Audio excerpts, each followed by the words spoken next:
am Mwese Wodukbe Nyim. Today we'll be examining the topic classification of evidence. The classification of evidence is a foundational topic in the law of evidence.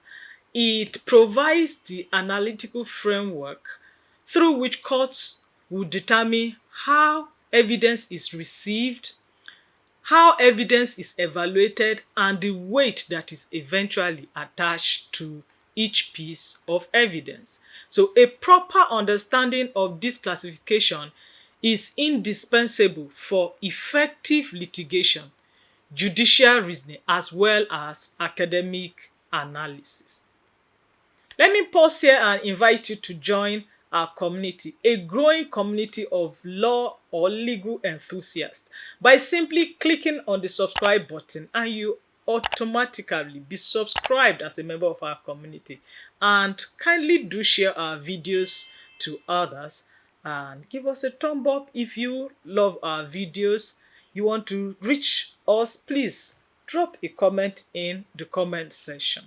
So now, what do we mean by classification of the law of evidence, and what purpose does a classification serve? The classification of evidence actually refers to the systematic grouping of evidence into categories. Now, this grouping is usually based on various headings and is to serve various purposes. But of course, the grouping is based on similarities that the class that is so grouped shares. So this grouping could be based on nature, it could be based on the source, it could be based on the form, and it could even be based on the evidential function of those pieces of evidence. What purpose does a classification serve? What purpose does the classification of evidence serve? The classification of evidence serves various types of purposes. Now, it serves in facilitating the application of appropriate rules of admissibility. It also guides courts in determining weight and probative value. Classification would also assist the counsel in presenting and challenging evidence in court. And finally, classification promotes clarity and order in judicial proceedings. We'll now begin to look at the classification of evidence based on various bases, so to speak. And the first basis that we'll be looking at, or the first form that we'll be looking at, is classification based on form. So when you are doing classification of evidence based on form, then the form of evidence could be either oral or documentary or even real. So when you are looking at classification based on form, we are looking at evidence either in the oral form, or evidence in a documentary form, or evidence in the real form. We'll begin by looking at oral evidence. So oral evidence consists of statements made by witnesses in court under oath or affirmation relating to facts within their personal knowledge. Oral evidence is actually exactly as the name describes it. Is evidence that is in what form? Is in oral form. It's evidence that is given in spoken or the spoken word form. Now, Section 126 of the Evidence Act provides that oral evidence must, in all cases, be direct. What's the meaning of this? It means that a witness may testify only to facts he personally saw, heard, or perceived. So, opinion evidence is generally excluded except where permitted by law, as e.g. expert evidence, for instance. Now, the judicial position or authority may be seen in the case of Akimfe versus the state, authority or citation supplied. The Supreme Court emphasized in this case that oral testimony must be credible. consistent, and subjected to the fire of cross-examination. Emphasis mine. We'll now look at documentary evidence. Documentary evidence, even though it sounds like tautology, it is the evidence that comes in what form?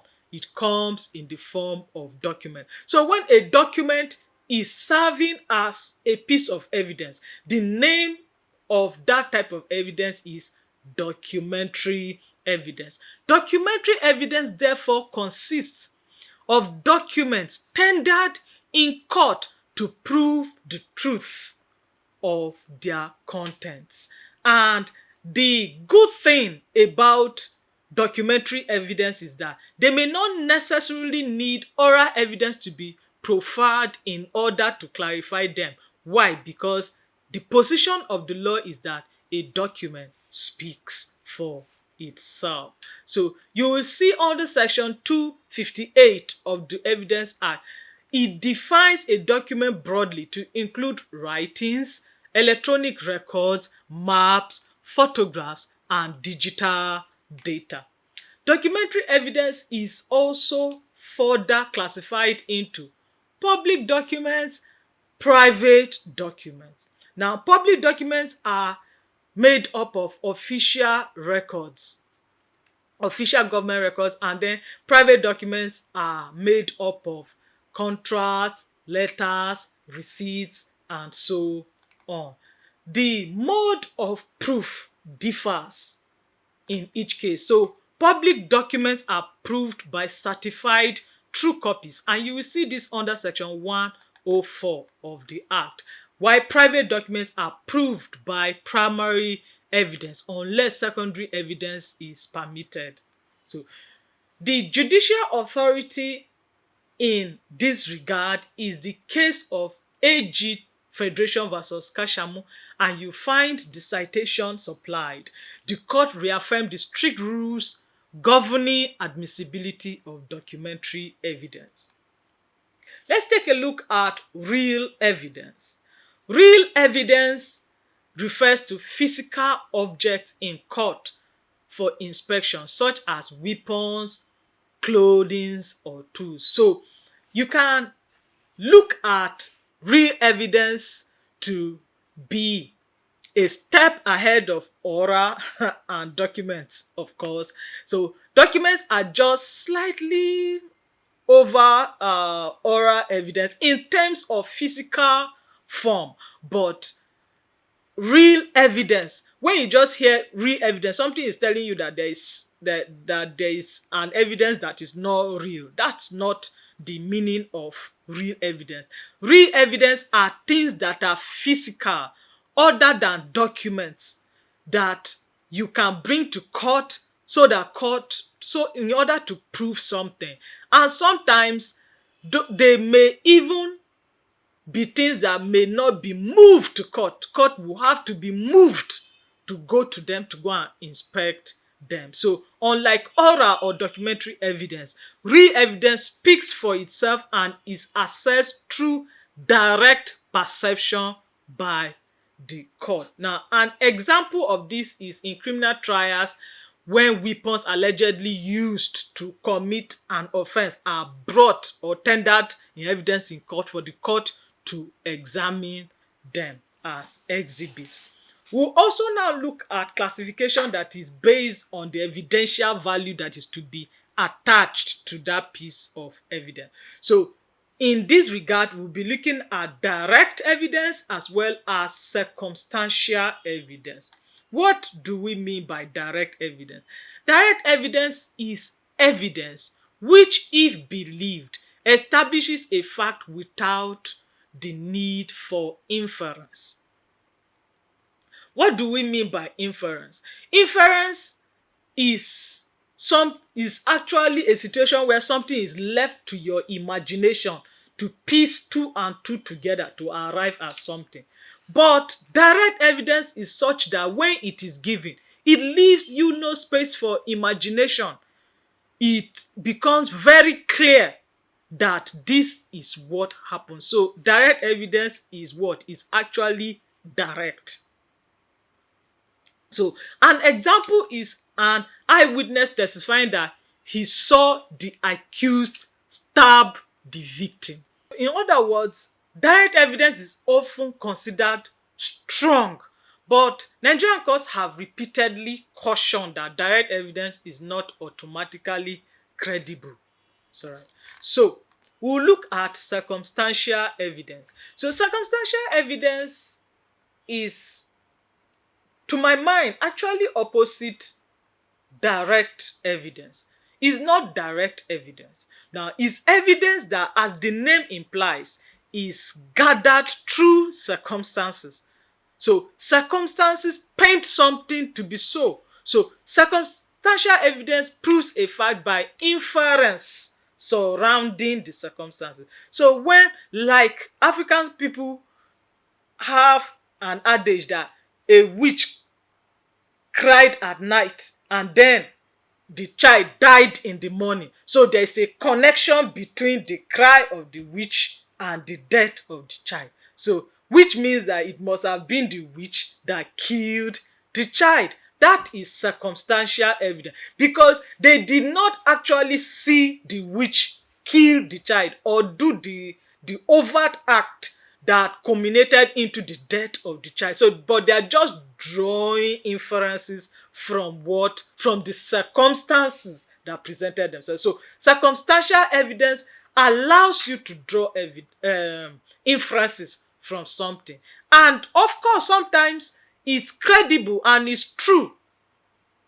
It may not be misleading, it may actually solve a problem, but it's not direct in that you had to rely on your capacity to draw one or two things from the circumstances of that particular matter. So it does not directly prove the fact in issue, but it creates a chain of events from which the court may infer the guilt or liability of the person who is standing trial before the court. So you see that in the case of State versus Ogbubunjo, the citation supplied, of course, on your screen, the Supreme Court held that the circumstantial evidence can ground a conviction if it leads irresistibly to the accused and excludes every other reasonable hypothesis. So, and that authority gives you an understanding that the court is usually reluctant to simply ground a conviction upon a criminal charge based on circumstantial evidence. Actually, for the court to so do, the court would need to warn herself before granting such a conviction. In R versus Mark Greevy, citation equally supplied, the court affirmed that circumstantial evidence may be more reliable than direct evidence sometimes, Okay, now we will now go to classification that is based on originality. And in terms of classification based on originality, evidence is classified into primary and secondary evidence. Now, what do we mean by primary evidence? Primary evidence refers to the original document itself produced for inspection. So when it is like your certificate, maybe you finish from an institution and the certificate, your certificate of graduation comes into issue, or whether you even pass through that institution comes into issue, that certificate of graduation, the original one given to you, becomes what type of evidence? Primary evidence. So section 86 of the Act recognizes primary evidence as the best evidence of the contents of a document.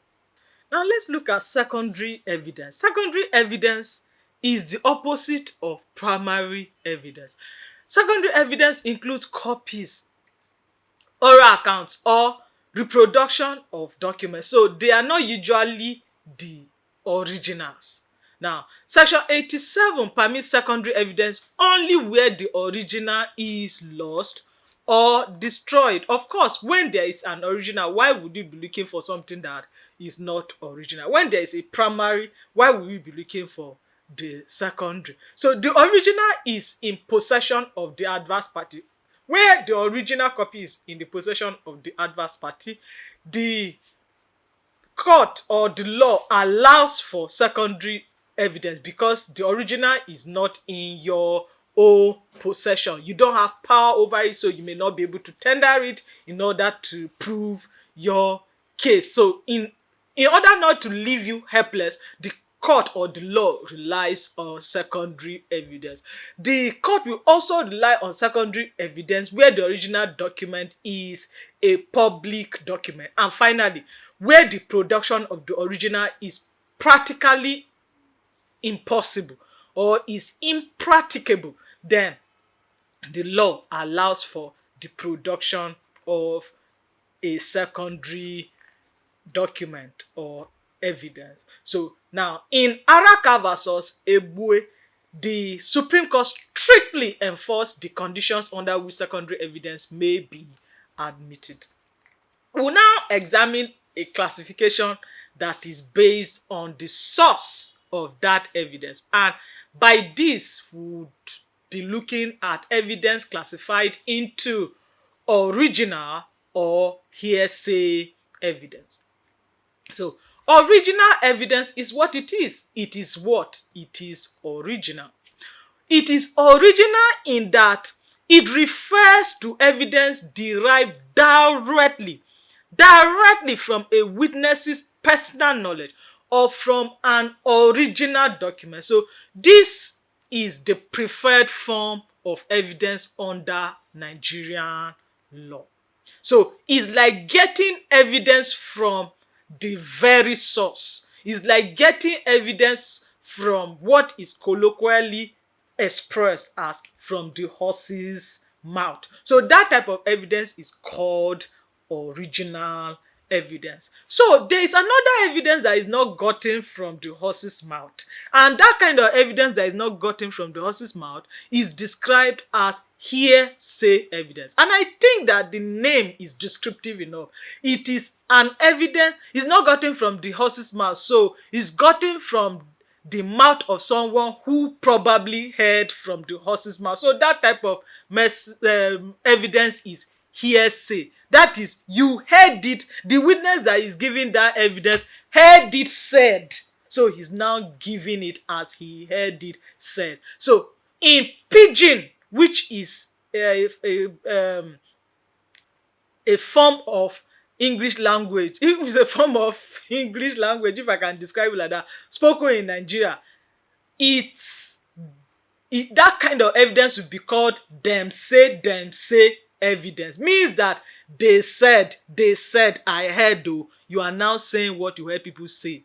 Yeah, that's right. So that's the type of evidence that is called hearsay evidence. I think I've explained it in a colloquial manner, but I think that you have gotten the gist of it. And it's getting the gist of it that actually enables you to put it in a technical manner. So hearsay evidence is a statement made outside the court, tendered to prove the truth of its content. So hearsay is generally inadmissible under Nigerian law.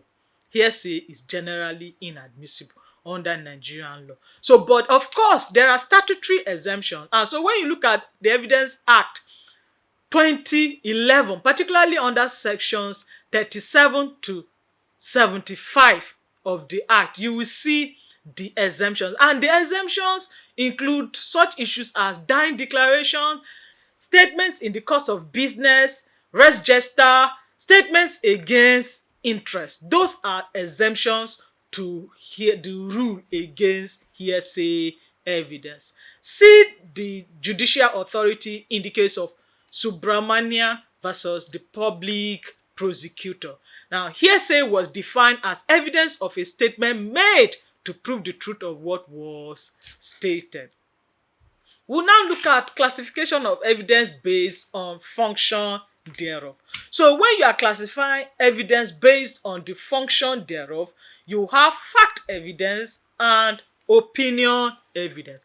fact evidence and opinion evidence. So fact evidence is evidence that it consists of evidence directly relating to facts in issue or relevant facts. The general rule is that witnesses must testify to facts, not to opinions. So now, the opposite of fact evidence is opinion evidence.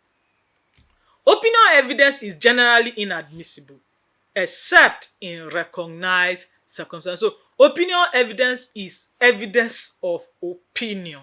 Yeah. So you will see is generally inadmissible, but the act allows it under certain circumstances. And you see the circumstances under section 68 to 76 of the Evidence Act. And these circumstances are, for ease of reference, reduced to be in relation to science, in relation to medicine, in relation to handwriting, in relation to fingerprints, in relation to foreign law, and in relation to customary law.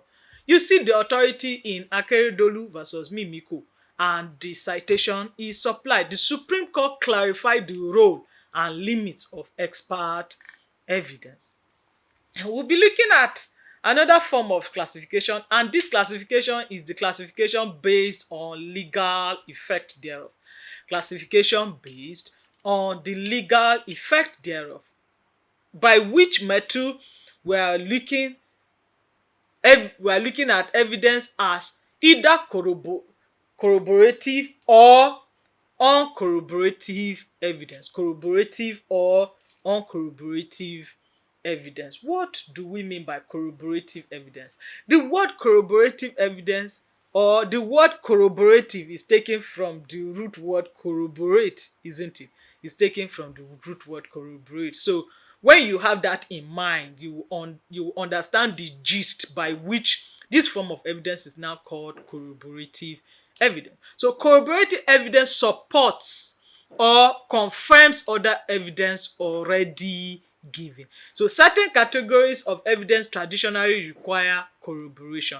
So you will see that even from the Bible, there is a rule that in the mouth of 2 or 3 witnesses, the truth shall be established. So when you are looking for not only one witness, you are looking for 2 or 3.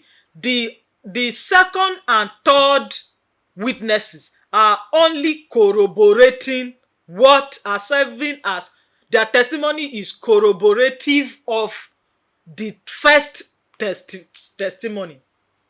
I don't know if you get that, but I sincerely hope that you do get it. So now, when that is the case, then what they have said, and that scriptural injunction that in the mouth of 2 or 3 witnesses the truth is established, is simply strengthening the argument or relevance of corroborative evidence. It means that when there is corroboration, it does what? It establishes the truth thereof. So there are certain types or categories of evidence that the law traditionally requires corroboration for.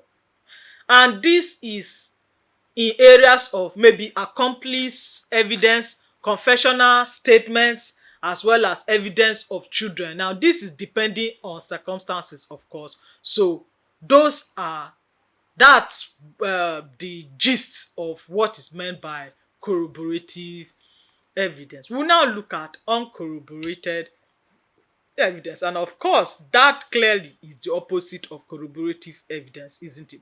So uncorroborated evidence may still ground a decision if credible and convincing.